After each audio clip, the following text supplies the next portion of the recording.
Mateus 22, 23 a 33, diz assim a sua palavra. Naquele dia aproximaram-se dele alguns saduceus, que diziam não haver ressurreição, e lhe perguntaram: Mestre, Moisés disse, se alguém morrer não tendo filhos, seu irmão casará com a viúva e suscitará a descendência do falecido.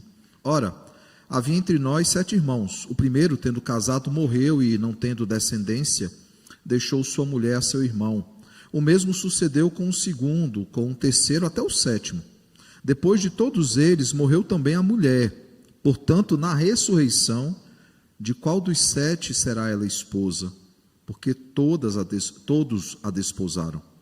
Respondeu-lhe Jesus: errais, não conhecendo as Escrituras, nem o poder de Deus, porque na ressurreição nem casam, nem se dão em casamento, são, porém, como os anjos no céu.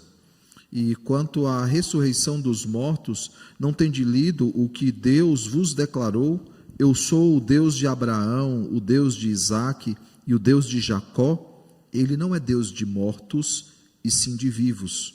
Ouvindo isto, as multidões se maravilharam da sua doutrina. Oremos ao Senhor. Santíssimo Deus, maravilhoso Pai, te damos graças, Deus, pelo texto que acabamos de ler, pedindo que o Senhor aplique em nossos corações, que o doce e Santo Espírito, Divino Mestre, aclare as nossas mentes, traga entendimento, para que possamos, assim como os saduceus, não errar, Senhor, por desconhecer as Escrituras, para que ela seja de fato clara a todos nós, Pai. E que Cristo, o profeta da igreja, seja Ele a nos admoestar, nos exortar, também nos trazer consolo, Pai, nos consolar, para que não apenas nos pareçamos cada vez mais com Ele, mas que sejamos preparados para o dia glorioso, para as bodas do Cordeiro, quando seremos, Pai, apresentados diante de Ti como noiva imaculada, que não tem do que se envergonhar, Pai. É no nome dEle, de Cristo, que nós Te oramos e também Te agradecemos. Amém. Poder sentar, irmãos. Irmãos, no domingo passado nós meditamos numa primeira série de testes que os grupos religiosos daquela época fizeram com Jesus. Eu não sei se eu comentei com vocês no sermão passado, mas senti-me muito tentado a pegar todos os testes de uma vez só, porque eles estão interligados, eles acontecem em um mesmo instante de forma simultânea. Mas temi, até mesmo o Gemima comentou, amor, vai ser muita informação para o mesmo sermão, então eu quebrei esse sermão em 3 partes. Tivemos a primeira parte, domingo passado, com um tema, dar a Deus o que é de Deus, e hoje nós olharemos para verdades eternas, e próximo sermão nós aprenderemos ainda algumas lições importantes desses encontros de Jesus com esses grupos religiosos. Bem, nessa primeira parte, então, nesse primeiro encontro com os fariseus, na pergunta, o que é que deve ser dado a César, o que é que deve ser dado a Deus, e a resposta de Cristo é: dai a César o que é de César e a Deus o que é de Deus. Nós aprendemos algumas lições. A primeira delas, o sentido de submissão às autoridades, mas uma submissão que é bíblica. E de forma alguma a resposta de Jesus seria apenas sobre César. Por quê? Porque a maior autoridade dos céus é o próprio Cristo, o Pai e o Espírito Santo. E ele deseja então a 2 grupos que estão ali, os alunos dos fariseus, os discípulos dos fariseus, e os herodianos, que eram extremamente engajados politicamente e pró-Roma. Ele jamais ensinaria uma coisa diferente, mas ele ensina algo que é importante: a submissão, ela é bíblica e ela deve ser exercida biblicamente. De forma que, se alguma autoridade nos cobra desobediência a Deus ou às Escrituras, nós devemos desobedecer essa autoridade, porque só há uma autoridade que está acima de qualquer autoridade, que é a autoridade do Senhor. Então nós aprendemos que devemos exercer a submissão de forma bíblica, aprendemos sobre obediência ao Senhor, mas aprendemos também sobre fidelidade ou lealdade ao Senhor, que a Ele é dada a nossa fidelidade. Devemos obedecê-lo e ser fiéis ao Senhor e ao Senhor somente. E aprendemos então 3 aplicações importantes. A primeira delas é que nós precisamos nos submeter às autoridades constituídas por Deus, sim, enquanto elas não se opõem a Deus ou não tentam nos afastar do Senhor. Esse é o limite da nossa obediência às autoridades. Segundo, devemos obedecer ao Senhor, e ao dizer isso, devemos obedecê-lo em todo o tempo, dedicando-nos a Ele, toda a nossa devoção, dedicando ao Senhor toda a nossa devoção. Terceiro, devemos ser leais ao Senhor, e para isso nós precisamos, irmãos, ao sermos fiéis e leais ao Senhor, remover os ídolos dos nossos corações, tudo aquilo que nos afastam do Senhor. Quantas coisas têm nos afastado do Senhor? Quantas pessoas, pensamentos, projetos, planos, sonhos, quantas coisas constantemente são ídolos nos nossos corações e tentam nos afastar do Senhor? Seja César, seja qualquer outra coisa, como o texto aqui nos coloca. Os herodianos, por exemplo, eles eram obedientes aparentemente ao Senhor, mas eles eram fiéis a César, não ao Senhor. E a pergunta então que ficou para a nossa reflexão foi: nós somos do Senhor ou nós pertencemos a outra pessoa ou ao outro regime, governo, enfim? Hoje nós falaremos sobre verdades eternas, sobre aprender verdades eternas. E nós continuaremos então, irmãos, a nos debruçar sobre essa série de testes que Jesus está sendo aí submetido por seus adversários que tentavam em vão pegá-lo em contradição ou pegá-lo em erro. Lembrando que tudo isso é suscitado por dois eventos e um terceiro evento que está subentendido, que ainda não é de conhecimento das multidões, mas é de conhecimento de todos nós. O primeiro evento é a entrada triunfal de Jesus. Eles ficam enciumados com o que acontece, principalmente preocupados porque ele é coroado rei entrando em Jerusalém. A segunda coisa é a cura de Lázaro. Ele ressuscitou Lázaro e isso deixou a multidão bem admirada e os religiosos em polvorosa. E há também um outro aspecto aí, que é a questão da limpeza que ele faz no templo, né? Mas há um pano de fundo que é os dias finais de Jesus, antes da sua morte e ressurreição. Claro que isso só vai ficar claro depois, mas Jesus já está dando sinais aos seus discípulos que é próxima a hora e a hora está chegando. E Satanás tenta também, de todas as formas, usar pessoas para descredibilizar Jesus nesses momentos finais. Esse mesmo relato é importante, nós temos sempre feito isso, né?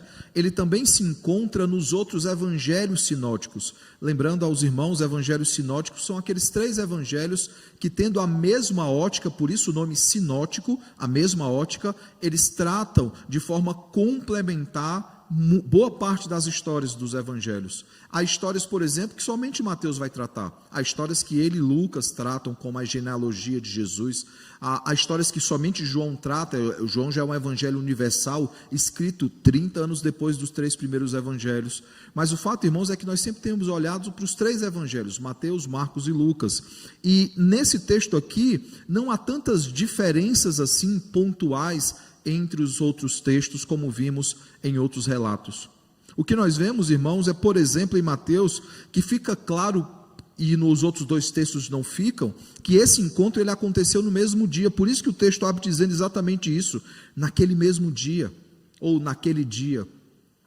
Marcos não dá essa ênfase, Lucas não dá essa ênfase, por mais que, se olharmos o quadro, fica claro que se trata do mesmo dia. Já Mateus, ele tem uma outra questão interessante aqui também. Ele não é apenas o que registra que é naquele mesmo dia. Ele é aquele que registra no final do texto a seguinte expressão: ouvindo isto, as multidões se maravilharam da sua doutrina. E aí a gente já explicou o porquê que Mateus ele insiste em usar o termo multidões. Porque normalmente a multidão é por si só grande. Então a gente fala a multidão. Mas lembre, irmãos, que ele está falando aqui de multidões diferentes que se encontraram. Haviam aquela multidão que já seguia Jesus desde Lázaro.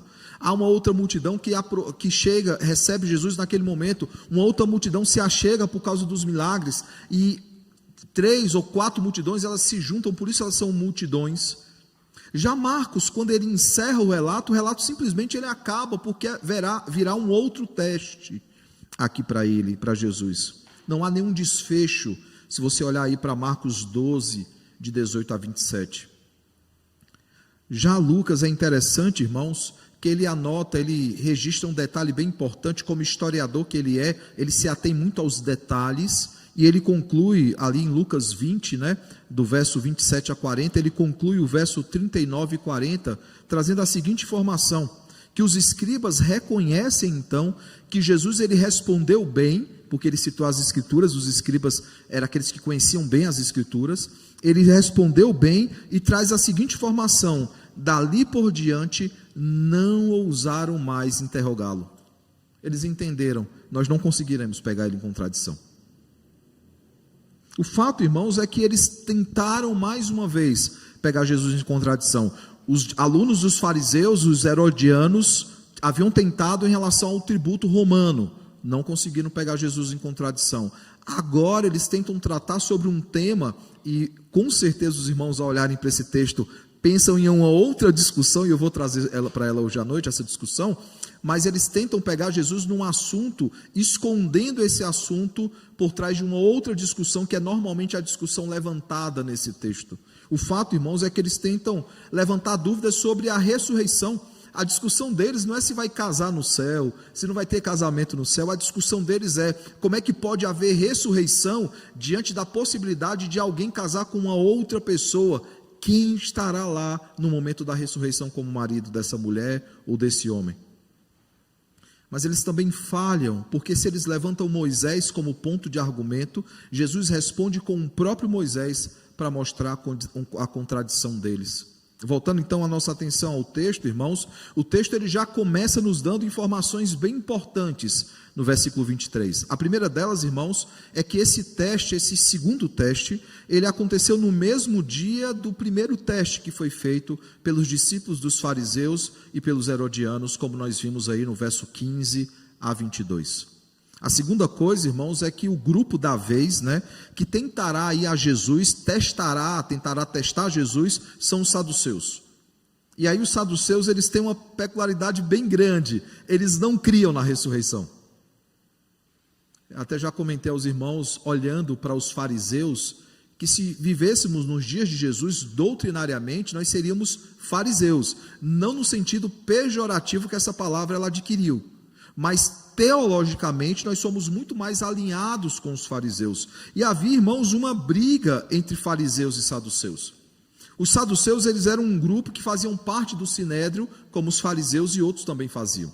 Eles eram um grupo que estavam profundamente envolvidos em questões políticas e em questões religiosas. Você não vai ver o fariseu tão envolvido assim, você vai ver mais os herodianos, aqueles que eram ligados a Herodes, mas os saduceus, eles transitavam entre os dois mundos e entre as duas esferas.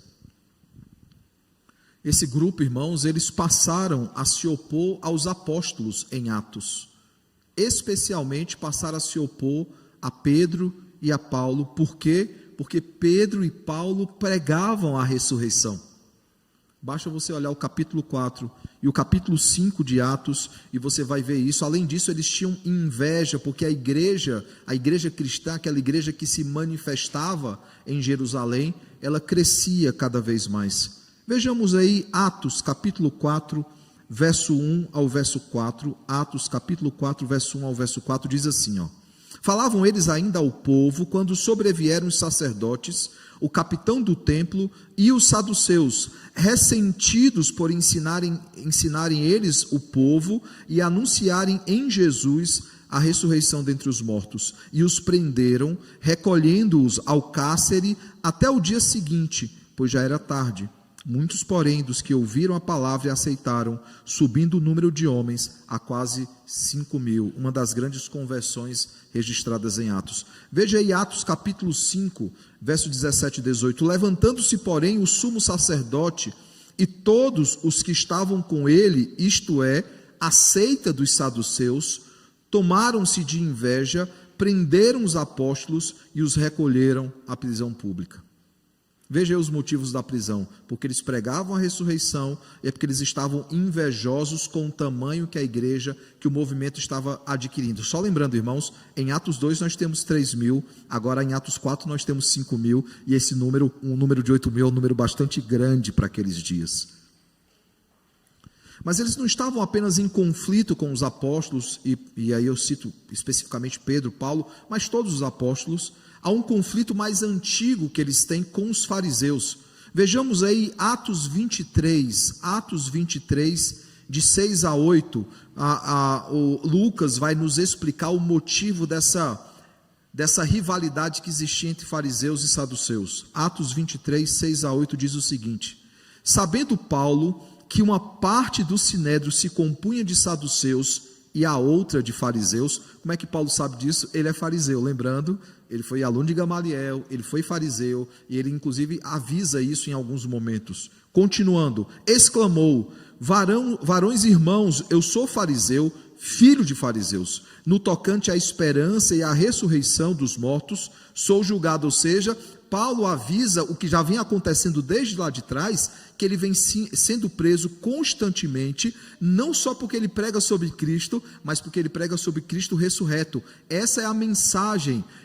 Quando eu estive no meio de vós, eu preguei a Cristo e este crucificado e consequentemente ressurreto. Essa é a mensagem de Paulo. Ele continua dizendo: dito estas palavras, Lucas registrando, levantou-se grande dissensão entre os fariseus e os saduceus, e a multidão se dividiu.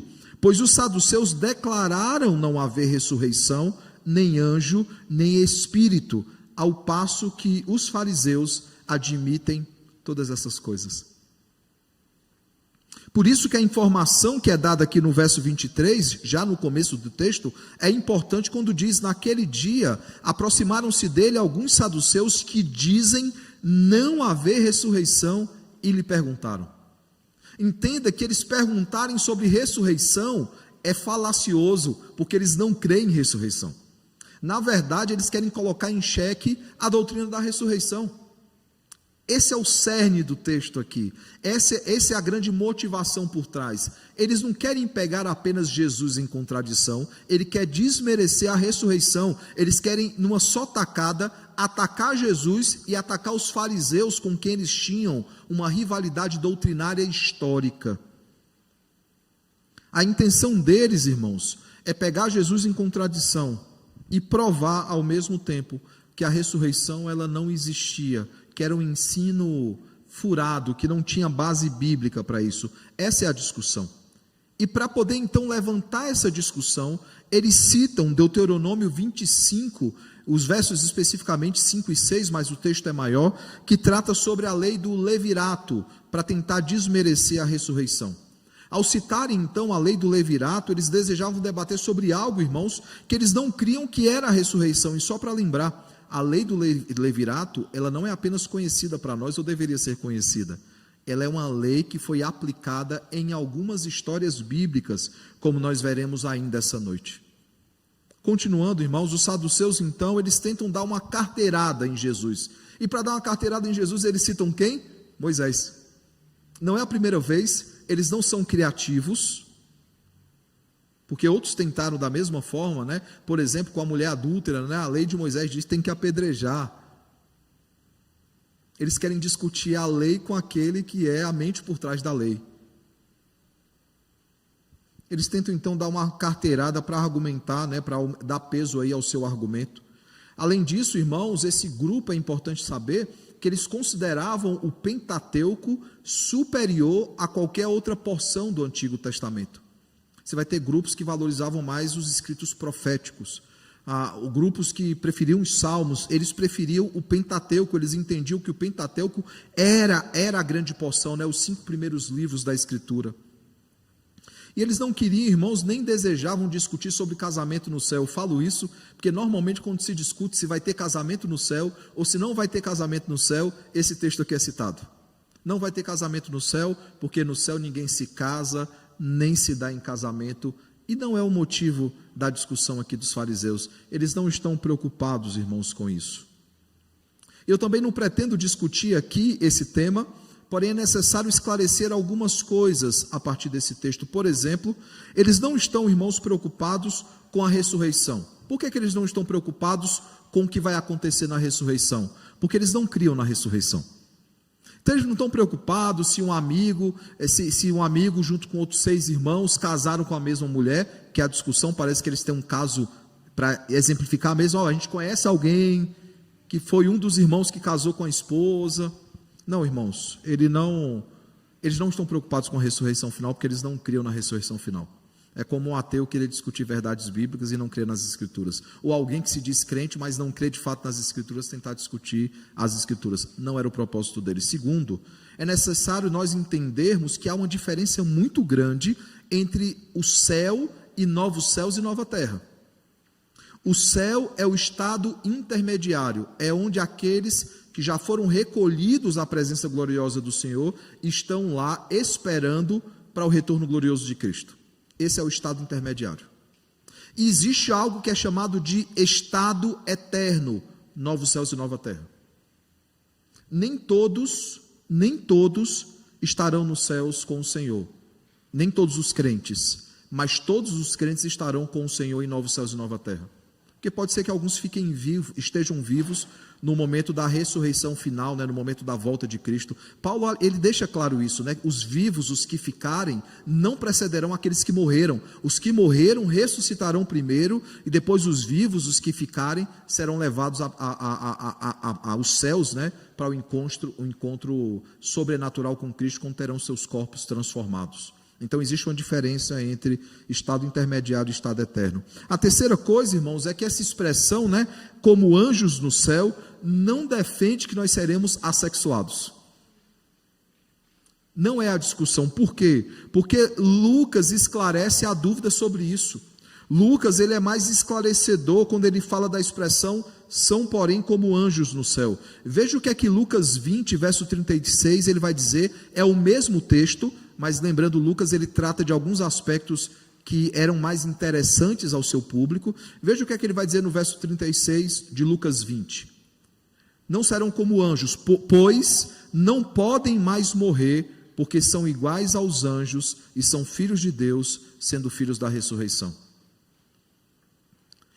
Ser iguais a anjos, ser como anjos, não é que nós seremos assexuados. Ser como anjos, irmãos, é deixando claro que nós não passaremos mais pela morte, assim como os anjos não morrem. Então, feitos esses esclarecimentos importantes, e perceba, eu não dei minha opinião, e eu respeitosamente não a dou, porque o meu orientador do mestrado pensa uma coisa, eu penso outra. Ele pensa que vai ter casamento no céu, e eu acho que não tem necessidade de ter casamento no céu. Mas o fato, irmãos, é que não é a discussão do texto. Se alguém usa esse texto para tentar basear o casamento ou o não casamento no céu, é furada, porque não é o propósito do texto.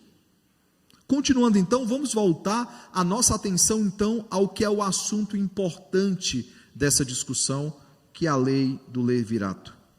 A lei do levirato, irmãos, ela prescrevia o seguinte, ela legislava sobre o seguinte: por meio do levirato seria suscitado a descendência daquela esposa que, sendo casada, se tornou viúva e ela não pôde gerar o seu primogênito. E para que o nome do seu marido já morto não caísse em esquecimento, um irmão ou um parente próximo precisava suscitar nela descendência.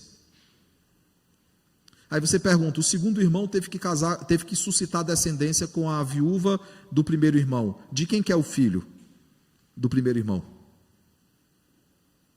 Ficou claro isso para todo mundo? Aí você fala assim, pastor, mas isso já aconteceu em algum momento? Pelo menos 2 vezes na narrativa bíblica. A primeira delas é com Judá. Judá tem um filho, esse filho ele morre, e para Tamar é prometido então que o segundo filho suscitaria descendência. O segundo filho, não querendo dar descendente a Tamar, ele não concluiu o ato, e propositalmente eu estou censurando pela presença de crianças aqui, ele não conclui o ato, ele não suscita a descendência. O Senhor vai lá, porque ele desobedeceu à lei do Senhor, ele vai lá e castiga e mata o filho de Judá. Um outro filho faz a mesma coisa, Deus vai lá e mata o terceiro filho.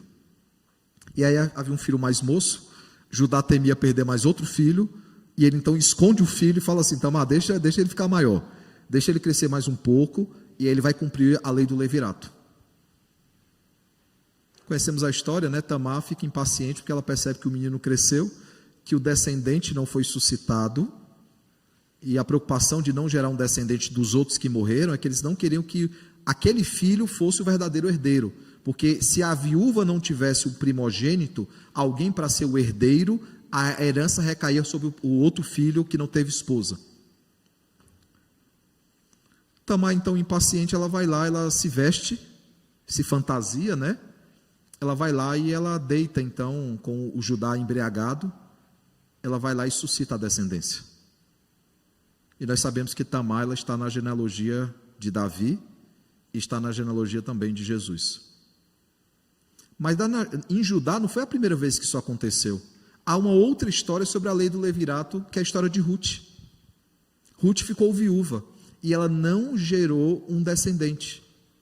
E aí Noemi, que é sua sogra, ela diz o seguinte, tem um parente nosso aqui, Boaz, que ele pode cumprir a lei do resgate ou a lei do levirato. Você vai lá quando ele estiver dormindo, você tira a sandália dele, deixa o pé dele esfriar, porque o cara acorda, e aí ao acordar era quando os negócios eram feitos, os negócios tratados, foi um negócio comercial. E aí ela fala que ele precisava suscitar a lei do levirato para ela. E ele fala assim, mas tem um parente mais próximo, eu não sou o parente mais próximo. Deixa eu perguntar para ele antes. Se ele não desejar cumprir com o papel dele, eu cumpro. E esse parente, ele é arguido. E ele aparentemente, inicialmente, disse que vai cumprir, não cumpre. E aí, diante dos sacerdotes, das autoridades religiosas, Boaz diz, eu vou cumprir a lei do levirato. E Ruth, então, engravida de um filho chamado Obed. Quem é que trata Obed como neto? Noemi, por quê? Porque legalmente Obed é filho do Malom, que é o esposo que havia falecido, o filho de Noemi. E sabe o que é interessante, irmãos? De Obed veio Jessé, e de Jessé veio Davi. Então perceba que não é um tema desconhecido, não é um tema que não era discutido, a lei do levirato, ela havia sido aplicada em outros momentos. E os saduceus, então, eles acham que é importante fazer a pergunta, na ressurreição, qual dos 7 será esposa, ela será esposa, porque todas as desposaram. Ou se aplicarmos aqui, por exemplo, a Ruth, quem vai ser aí o marido de Ruth? O marido que morreu ou Boaz que a resgatou? Ou quem será o marido de Tamar? O primeiro filho, o segundo filho, o terceiro filho, ou o próprio Judá que a desposou também e deu a ela filhos? Para os saduceus, irmãos, era absurdo então defender uma ressurreição final, pois a resgatada teria que escolher com que marido ela ficaria, já que esse casamento era para a vida toda e por toda a eternidade. Então, de alguma forma, eles estavam perguntando, na ressurreição final, Ruth vai ser esposa de quem? Do Malom ou do Boaz? E talvez muitos tivessem dúvida em responder essa pergunta teológica. Aí Jesus, como fez com os outros, já quebra, já na resposta, já mostrando que eles não conhecem as Escrituras. Ele diz o seguinte, errais não conhecendo as Escrituras, mas não somente as Escrituras, ele aprofunda dizendo o quê? Nem o poder de Deus. Porque na verdade, irmãos, o que eles estavam dizendo em outras palavras é, Deus não tem poder para resolver esse problema. Se é isso que impede de haver uma ressurreição, Deus ele não tem poder. Já vi muita gente usando esse texto aí para defender continuismo, que a gente tem que conhecer as Escrituras e o poder de Deus. Veja que é bem claro o que é que Jesus está tratando aqui. Jesus está tratando que eles não criam na ressurreição, porque eles não conheciam as Escrituras e eles não conheciam o poder de Deus. Ele continua, porque na ressurreição nem casam, nem se dão em casamento, são porém como os anjos no céu. E ele disse mais, continuando aqui o verso 31 e 32, e quanto à ressurreição dos mortos, não tende lido o que Deus vos declarou. E aí o que é que ele faz? Para combater a falsa ou a equivocada citação de Moisés, ele vai citar Moisés também. Ele cita Êxodo capítulo 3, verso de número 6, e ele diz o seguinte, lido que Deus vos declarou, eu sou o Deus de Abraão, o Deus de Isaque e o Deus de Jacó. Jesus está citando para dizer o seguinte, ele não está dizendo que era, eu fui o Deus de Abraão, eu fui o Deus de Isaque e eu fui o Deus de Jacó, e a conclusão dele é, ele não é Deus de mortos e sim de vivos. Quando Jesus cita esse texto, ele está dizendo o seguinte, quando Deus fala, eu sou o Deus de Abraão, que já havia morrido, eu sou o Deus de Isaque, que já havia morrido fisicamente, e eu sou o Deus de Jacó, que havia morrido fisicamente, ele está dizendo o seguinte, ele só pode colocar o tempo no presente, porque eles não morreram de fato. A vida deles aqui nessa terra se findou, mas eles continuam vivos na glória celeste. As multidões, o texto diz que ficaram então maravilhadas com o ensino de Cristo. Os seus opositores foram convencidos, como nós vimos em Lucas, e não ousaram mais questioná-lo. A pergunta que fica é: o que é que esse texto então nos ensina, irmãos? Nessas palavras de Jesus, o que é que ele está ensinando aos saduceus, a ponto de deixar as multidões maravilhadas e os seus opositores calados e temerosos e entrar em um outro debate com ele? O que é que o texto nos ensina? O texto nos ensina, irmãos, verdades eternas aqui. E eu gostaria de apresentar essas verdades eternas aos irmãos. A primeira delas, irmãos, são verdades gloriosas. Veja o verso 29 e o verso 30, o que é que o texto nos diz? Errais, não conhecendo as Escrituras, nem o poder de Deus, porque na ressurreição nem casam, nem se dão em casamento, são, porém, como os anjos nos céus. O casamento, irmãos, lembrando, ele foi criado por Deus e ele é mantido pelo Senhor. Ele não é apenas aquele que criou o casamento, ele é o mantenedor do casamento. Ele é o mantenedor do casamento porque o casamento ele é um mandato criacional. Deus manda que nos casemos, que cresçamos e multipliquemos. Mas mais do que isso, irmãos, acima de tudo, como nós já vimos a partir de Efésios, é uma parábola sobre Cristo e a igreja. Na verdade, nós já temos aprendido, irmãos, que todos os relacionamentos instituídos por Deus são parábolas do nosso relacionamento com Ele. Pais e filhos, o nosso relacionamento com Deus Pai. Esposos e esposas, o relacionamento da igreja com Cristo. Irmãos e irmãs, o relacionamento nosso como irmãos em Cristo.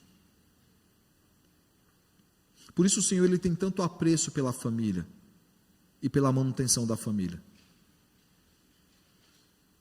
Mas essa bênção, irmãos, dada pelo Senhor, e casar é uma bênção, essa bênção dada pelo Senhor, bem como qualquer outra bênção dada por Deus nessa terra, elas são obsoletas diante das glórias que estão por vir. O que Jesus está dizendo é, na ressurreição, isso não é importante. Não é importante casar ou não casar. O importante é que seremos como anjos, ou seja, nós não mais morreremos. Isso é importante. Nós teremos os nossos corpos transformados, teremos os nossos corpos gloriosos, como os anjos já têm. Por isso ele afirmou aí, e eu vou citar Lucas, que é o texto correlato aí, Lucas 20, 34 a 37, que diz o seguinte: os filhos desse mundo casam-se e dão-se em casamento, mas os que são havidos por dignos de alcançar a era vindoura e a ressurreição dentre os mortos, não casam, nem se dão em casamento, pois não podem mais morrer, porque são iguais aos anjos e são filhos de Deus, sendo filhos da ressurreição, e que os mortos hão de ressuscitar. Veja, irmãos, que a ressurreição final é a gloriosa promessa, é a gloriosa conclusão de toda a história, a consumação de toda a história, a grande expectativa da igreja, que é muito superior, irmãos, e muito melhor do que qualquer projeto, do que qualquer plano, do que qualquer bênção desta vida. E essa gloriosa promessa, essa gloriosa verdade, irmãos, ela só é possível por causa daquilo que Cristo fez na cruz do Calvário, quando Ele morreu pelos nossos pecados, mas Ele não apenas morreu pelos nossos pecados, sendo vitorioso na cruz, Ele ressuscitou ao terceiro dia, e porque Ele ressuscitou, nós também ressuscitaremos. A ressurreição ela não é apenas importante nessa discussão, ela é central em qualquer discussão teológica, porque é a grande expectativa da igreja. Ele é a primícia daqueles que morreram. Ele é o primeiro a ser ressuscitado dentre os mortos após a crucificação. E Paulo usa a ressurreição, e ele é perseguido por ensinar a ressurreição, ele usa a ressurreição em 1 Coríntios 15 para dizer o seguinte: se Cristo não ressuscitou, vã é a nossa fé, e nós somos os mais infelizes dos homens. Por isso é um assunto tão importante, irmãos. É uma expectativa tão grande, e hoje nós temos tantas expectativas, nós esperamos por tantas coisas.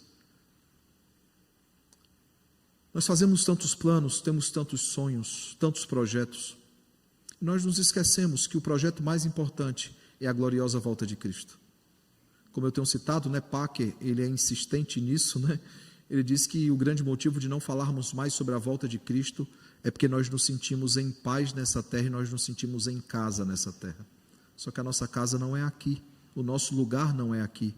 Nós somos passageiros nessa vida, somos peregrinos, forasteiros em terra estranha, caminhamos para a nossa casa, voltamos para a casa do nosso Pai, na expectativa de novos céus e nova terra.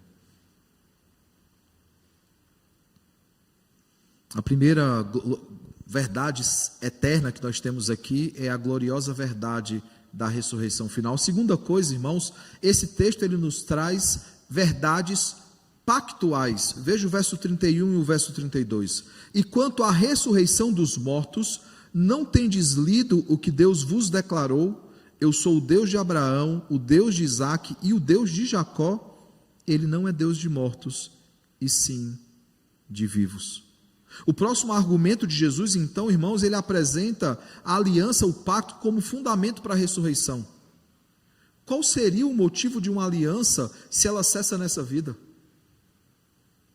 Que aliança é essa? Se a morte, que é consequência da queda dos nossos primeiros pais, findassem o nosso relacionamento com Deus. Qual seria o motivo de uma aliança eterna? De uma aliança que não pode ser abrogada, como Paulo fala em Gálatas 3, ela não pode ser revogada, é uma aliança eterna.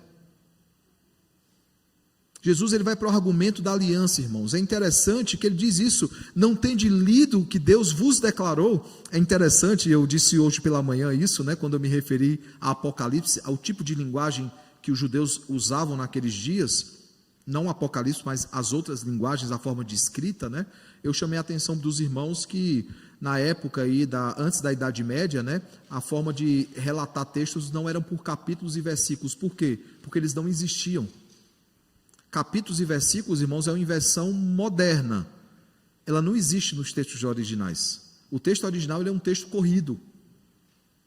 Se você pegar um dia, se você adquirir a Bíblia da Herança Reformada, é uma Bíblia da nossa editora, ali comentada pelo Joel Bick, talvez você tenha um pouco de inquietação. Por quê? E lá tem capítulos e versículos, tá? Não é por isso, é porque o texto é citado contínuo, não tem esses títulos em negritos que a Sociedade Bíblica fez para facilitar a leitura, né? É quase que uma pausa para a gente fechar a Bíblia, leio aquela parte, amanhã eu leio o resto. Não tinha isso. E aí alguém pergunta, como é que a Bíblia, sendo tão grande, e aqui eu estou me referindo especificamente ao Antigo Testamento, o Novo Testamento está sendo escrito, como é que eu ia fazer a referência da Bíblia? Aqui eu cito, né, abramos a palavra do Senhor em Mateus, capítulo 22, verso 23 ao 33, você tem a referência. Como é que eles faziam? Marcos nos diz, veja aí o Marcos 12, 26 e 27. Quanto à ressurreição dos mortos, não tende lido no livro de Moisés, no trecho referente à sarça? Essa era a referência. Qual é o texto da sarça? O cara ia lá para o... Se você conhece Êxodo, você vai saber que é no começo de Êxodo, né? Qual é o texto da sarça? Você vai lá, volta. Lucas, ele vai dizer o seguinte, e que os mortos hão de ressuscitar, Moisés o indicou no trecho referente à sarça. É como aqui em São Paulo, você não tem o número do endereço, mas você tem uma referência. Fica entre a Francisco Leitão e a Cônego. Você sabe que tem um trecho pequeno para você procurar. Até uma igreja que fica na Arthur de Azevedo, entre essas duas ruas. Você não precisa saber o número, você vai achar a igreja. Não haviam capítulos e versículos, irmãos, isso é algo da Idade Média. As passagens elas eram mencionadas pelo aspecto histórico. Por isso que a gente sabe e pode confirmar, não precisa apenas conhecer o texto. Se você for olhar Êxodo 3, verso 6, você vai ver que Jesus está citando esse texto. Mas você só precisa conhecer o contexto. E perceba que para contrapor Deuteronômio 25, de 5 a 10, que é o texto do Levirato, ele cita então Êxodo 3, de 1 a 6, especificamente o verso 6, que é o encontro de Moisés com Deus na sarça ardente. Esse texto é tão importante, irmãos, se tornou tão importante para nós reformados, a sarça ardente, que todas as igrejas reformadas no mundo, especialmente presbiterianas, têm na sua logo uma sarça, e uma frase em latim dizendo, e ela não se consumia. A igreja da Escócia, a igreja da Irlanda, A IPB tem uma sarça, não sei se você percebeu, né? Tem uma sarça lá, era mais bonita antigamente. Se alguém quiser um dia eu mostro, eu tenho salvo no meu computador praticamente todas as sarças do mundo e todas as sarças que historicamente a IPB usava. Eu acho que devia ter mais cara de sarça. Antigamente tinha um foguinho vermelho, o símbolo era preto e tinha a inscrição e ela não se consumia. Porque é um dos eventos mais importantes para aqueles que são aliancistas, que é o momento onde Deus se encontra com Moisés e mais uma vez trata de aliança com o seu povo. E é quando ele diz o seu nome que passa a ser conhecido: eu sou o que sou.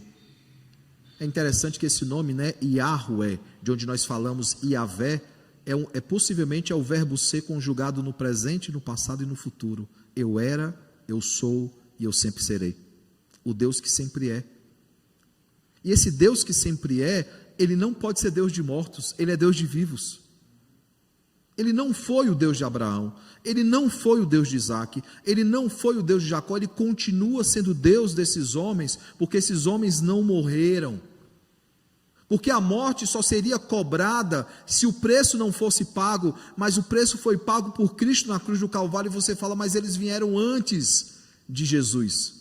Mas Hebreus diz que eles morreram confiando na promessa, sem que essa se concretizasse. Mas havia a certeza da ressurreição, já prefigurando aquilo que Cristo faria na cruz do Calvário, quando ele confirmaria o pagamento do escrito de dívida que constava contra nós. Jesus, dessa forma, então, irmãos, ele apresenta uma prova incontestável. Ele apresenta uma prova incontestável da ressurreição, ao citar uma passagem que era muito conhecida dos saduceus. Por quê? Porque fazia parte do Pentateuco. O Pentateuco, que é aquela porção tão estudada por eles, ele não cita outros textos do Antigo Testamento. Ele poderia ter citado Isaías, que é muito referenciado e conhecido entre os judeus. Muitos judeus conhecem Isaías de cor. Não, ele cita o Pentateuco porque ele sabia que o Pentateuco era o texto tão estimado por esse grupo. Cristo, irmãos, para refutá-los, ele cita uma passagem que é canônica para eles. Ele cita uma passagem que não é discutida. Ele cita o encontro de Deus com quem? Com Moisés. Ora, o Moisés, o mesmo Moisés que segundos antes ou momentos antes havia sido usado como carteirada para tentar derrubar Jesus. Ele fala assim, vamos falar de Moisés, eu estou interessado em falar em Moisés, eu estou interessado em falar no Pentateuco, deixa eu citar o Pentateuco. E ao citar então o Pentateuco e o primeiro encontro entre Deus e Moisés, é onde tudo começa na vida de Moisés, como o Moisés que nós conhecemos, ele deixa claro a palavra de Deus dizendo, ele não é Deus de mortos, ele é Deus de vivos. Porque um pacto exige, o pacto que ele firmou com o seu povo exige que nós vivamos eternamente. Somente aqueles que não creem em Cristo podem achar que a morte é irreversível. Não é essa a conversa de Jesus ali na ressurreição de Lázaro? Aqueles que morrem em Cristo, ainda que morram, vivem eternamente, porque serão ressuscitados no último dia. Essa é a pergunta de Jesus para as irmãs, né? Vocês creem que Lázaro será ressuscitado? E aí ele está falando de forma dúbia ali, ele está falando da ressurreição naquele momento, e ele está falando da ressurreição final. Ele está falando das duas coisas ali, da física e da espiritual. Mas naquele momento, irmãos, ele vai ressuscitar Lázaro ainda antes da ressurreição final. Por isso ele diz o seguinte, irmãos, vocês não conhecem as Escrituras. Vocês se dizem conhecedores das Escrituras, vocês não conhecem. Em outras palavras, ele está citando alguns textos aqui. Por exemplo, por que não falar de Jó, capítulo 19, verso 25 a 27, quando Jó diz, eu sei que o meu Redentor vive e os meus olhos o verão. Não outros olhos, esses olhos transformados verão o Senhor. Salmo 16, que caminha no mesmo sentido, Isaías 73, Isaías 23, Isaías 53, 11, quando ele fala que ele verá o fruto do seu penoso trabalho e ficará maravilhado. Como é que Cristo poderia ver o fruto do seu penoso trabalho se ele ficasse preso à morte e ele não ressuscitasse? Daniel 12, 2, Oséias 13, 14. Eles não conheciam as Escrituras. Irmãos, eu estou citando aqui alguns textos que tratam sobre ressurreição, mas eu poderia tratar de muitos outros durante toda a noite. Mas eles não conheciam apenas as Escrituras, eles não conheciam o poder de Deus para ressuscitar os mortos. E é interessante porque nessa altura do campeonato, se você acompanhar a história contada por João, Lázaro já havia sido ressurreto. A filha de Jairo já havia sido ressurreta. Como é que eles poderiam ressuscitar pessoas que morreram naquele instante e não poderiam ressuscitar essas pessoas em novos céus e nova terra? Ele fala: vocês erram porque vocês não conhecem o poder, não conhecem as Escrituras e muito menos o poder de Deus. O poder de Deus para garantir intacta a sua aliança e o seu pacto, porque Ele não é Deus de mortos, Ele é Deus de vivos. Por isso Ele não apela apenas para as gloriosas promessas, Ele aponta para as promessas que são pactuais. Ele fez uma aliança com o seu povo e Ele não descumprirá essa aliança, Ele não quebrará o voto de sangue que foi feito. E só para lembrar os irmãos, o voto de sangue, o pacto de sangue que foi feito é bem simples. Em Gênesis 15, Ele manda Abraão cortar os animais. Abraão corta os animais ao meio e faz o corredor. Isso era um costume da época, irmãos, um costume principalmente comercial, quando contratos iam ser fechados, que era bem simples, né? Nós já tivemos a época do bigode, nós já tivemos vários tipos de aliança, né? Essa aliança era bem simples. Eram cortados os animais, eu ficava de um lado, o presbítero André ficava do outro, nós cruzávamos o caminho um do outro, íamos até o outro lado e cruzávamos de novo o caminho um do outro. Selamos o pacto de sangue. Quem descumprisse, que acontecesse a mesma coisa que aconteceu com aqueles animais, a pessoa era cortada ao meio. Gênesis 15 diz que quando Abraão então corta os animais, Deus dá um sono profundo para Abraão, põe Abraão para dormir, ele sonha com a terra que foi prometida, com a descendência que foi prometida, e o texto diz que Deus sozinho passa entre os animais, ele vai e ele volta, uma coluna de fogo, dizendo o seguinte: eu selei comigo mesmo a aliança, que eu morra se eu não cumprir. E Deus não pode morrer. Se Ele não é Deus nem de morte, imagina morrer, Ele não pode. Por isso que mesmo que sejamos infiéis, Ele permanece fiel, porque Ele não pode ir contra Ele mesmo.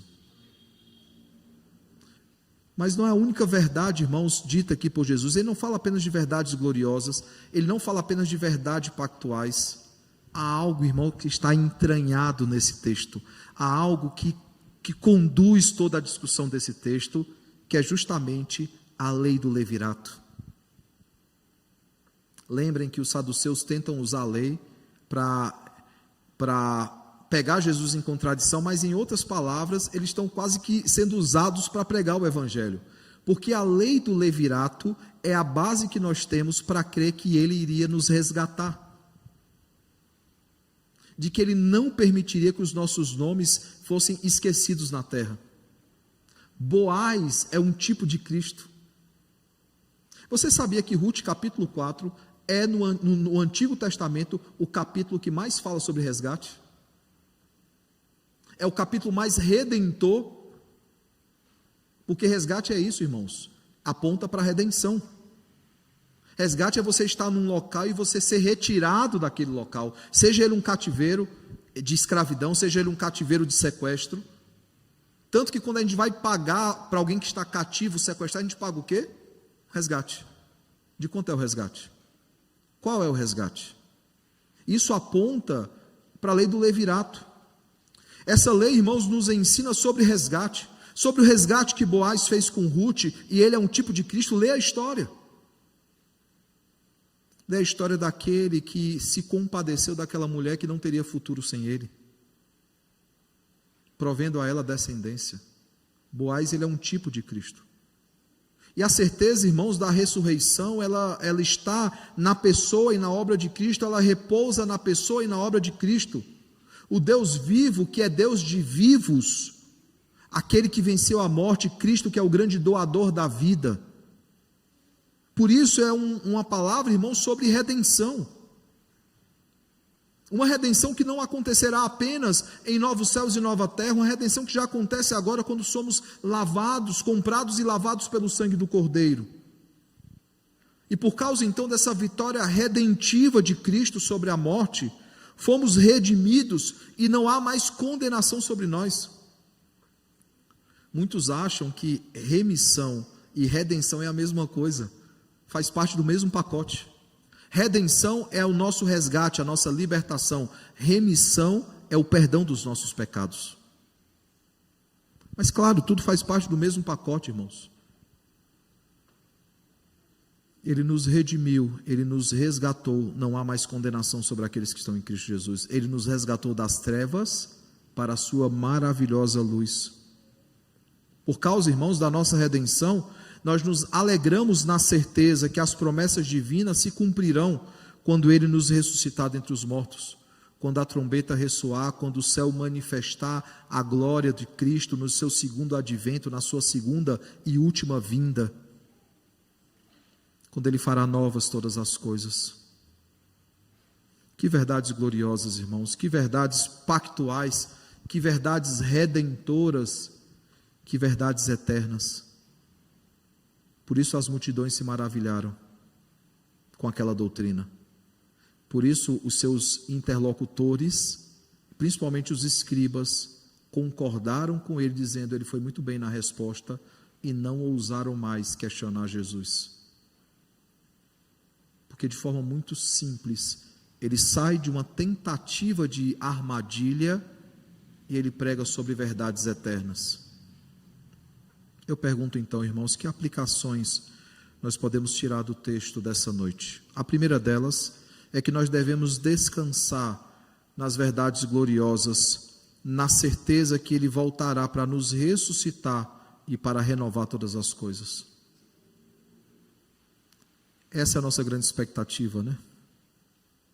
É interessante como Tolkien, ele resume de forma magnífica a expectativa da igreja. Nas suas obras, né, O Senhor dos Anéis, uma das obras é o retorno do rei. Essa é a expectativa. Vocês já perceberam que Tolkien está ensinando sobre Cristo em Senhor dos Anéis, sim ou não? Você já percebeu que ali em Senhor dos Anéis há os 3 ofícios de Cristo? O rei, o Aragorn, o profeta, o Gandalf, e alguém pergunta: e cadê o sacerdote? O Frodo. É ele que carrega o fardo, é ele que carrega o anel. E sabe quando as grandes expectativas do livro ou do filme, quem não gosta de ler, que assistiu, é quando o Gandalf avisa: no determinado dia, olha para os céus e o socorro virá. E aí você tem a imagem de um Gandalf glorioso, né? Ele não é mais o cinzento, ele é Gandalf o branco. As suas vestes são resplandecentes. A grande expectativa da igreja, irmãos, o retorno glorioso do rei. Nós aguardamos, nós ansiamos por isso, para que ele venha, para que o seu reinado de justiça seja implementado, para que as mazelas e dores desse mundo elas se extinguam. Essa é a grande expectativa da igreja. Os saduceus viviam sem esperança alguma.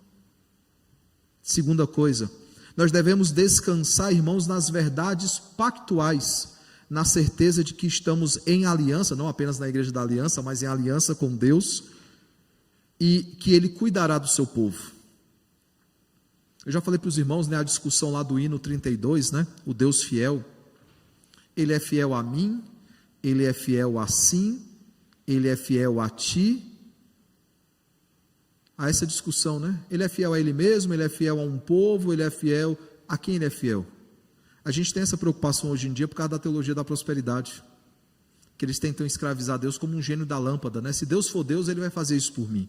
Se Deus for Deus, Ele for Deus, Ele vai realizar isso, né? Restitui e traz de volta o que é meu, esse tipo de coisa. Não, irmãos, não é errado para nós que somos pactuais, aliancistas, não é errado nós cremos que Deus ele é fiel ao seu povo. Mas Ele não é fiel ao seu povo simplesmente porque Ele nos deve alguma coisa, porque Ele fez algo contra nós. Ele é fiel ao seu povo porque voluntariamente Ele se pôs em aliança. É isso que a confissão de fé nos diz. Voluntariamente Ele se pôs em aliança. E uma vez que Ele se põe em aliança, agora sim Ele é obrigado a cumprir o seu papel no pacto de sangue. E muitas vezes nós não descansamos, irmãos, nessas verdades pactuais. Quando nós nos preocupamos com as coisas dessa vida, eu sei que os tempos estão difíceis, é dias de muita preocupação com o futuro. Mas quando nós nos preocupamos e ficamos ansiosos, praticamente nós dizemos que Deus ele não está mais no trono reinando eternamente.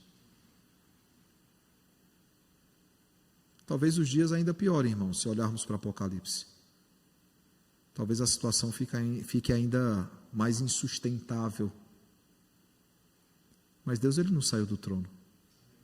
Ele continua no trono, ele reina eternamente. E ele fez aliança com o povo.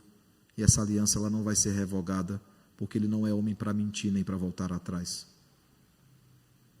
Terceira e última coisa, irmãos, nós devemos descansar nas verdades redentoras, na certeza de que não há condenação para aqueles que estão em Cristo Jesus, na certeza de que no último dia, no ressoar da trombeta, ele não apenas fará novas todas as coisas, mas ele ressuscitará o seu povo e a igreja será finalmente conhecida, como Romanos 8 nos diz. A ardente expectativa da criação é a manifestação dos filhos de Deus, e os filhos de Deus serão conhecidos quando naquele dia glorioso, no ressoar da trombeta, os mortos ressuscitarem primeiro, depois os vivos, os que ficarem, tiverem seus corpos transformados, e todos nós formos ao encontro de Cristo nos ares. Eu não sei em que grupo eu estarei, eu não sei se eu estarei entre os mortos que serão ressuscitados, eu não sei se eu estarei entre aqueles que ainda continuam vivos e terão seus corpos transformados. Uma certeza eu tenho, e todos nós precisamos ter, é que nós estaremos naquele grupo. E nós nos alegraremos com o retorno glorioso do Rei. E tudo isso é possível, irmãos, por causa da morte de Cristo, porque Ele cumpriu a lei do levirato, Ele nos resgatou das trevas para a sua maravilhosa luz. Eu pergunto, irmãos, nós cremos nessas verdades? Ou são coisas apenas que nós aprendemos, às vezes repetimos, mas não faz muito sentido para a gente? Nós precisamos, irmãos, crer nessas verdades. Que o bom e eterno Deus, irmãos, nos ajude a confiar e nos alegrar nessas verdades eternas. Essas verdades que são gloriosas, essas verdades que são pactuais, essas verdades que são redentoras. Que haja alegria e paz em nossos corações e que aguardemos com expectativa o retorno glorioso do Rei.